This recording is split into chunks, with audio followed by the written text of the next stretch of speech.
Écoutez, monsieur... Foutez-moi la paix! Hé, monsieur!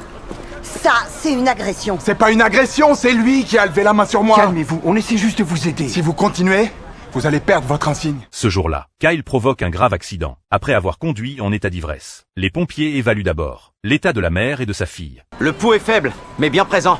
Pupille égale et réactive. Lexi, tu peux bouger les orteils? Oui, je vais bien aider ma mère, s'il vous plaît. Bon, il faut sécuriser et stabiliser cette voiture avant l'extraction. Bien sûr, chef. Ensuite, ils vont examiner le conducteur, Kyle, à l'origine de l'accident. Mais Kyle refuse catégoriquement. Il les menace en disant que s'ils s'approchent encore, ils perdront leur badge. Je suis pas agent de police. Et vous le serez jamais de toute façon. Monsieur, vous refusez qu'on vous examine, c'est ça? Ouais, c'est exactement ça. Très bien.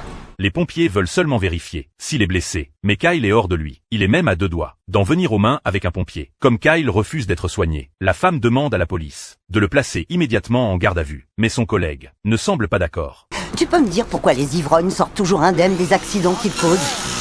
Ensuite, les secours commencent à extraire la mère et sa fille. Peu après, elles sont toutes les deux sorties du véhicule. Au moment où ils installent la fillette, Lacey monte dans l'ambulance. C'est alors que Kyle s'effondre soudainement. Les pompiers lui pratiquent immédiatement un massage cardiaque.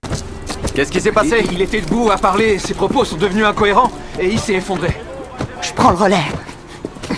Et demande une ambulance. Plus tard, la femme retourne à la caserne. Un collègue lui annonce que Kyle est décédé. Le capitaine l'attend dans son bureau. Elle s'y rend immédiatement. Le capitaine lui explique que la mère de Kyle est conseillère municipale. Sous la pression de cet élu, même si Kyle avait refusé tout traitement, le capitaine décide de la suspendre. Il affirme qu'elle n'a pas examiné Kyle assez rapidement, mais elle reste convaincue qu'elle n'a commis aucune faute. J'ai suivi le protocole. Je vous relève de vos fonctions. Attendons les résultats de la toxicologie.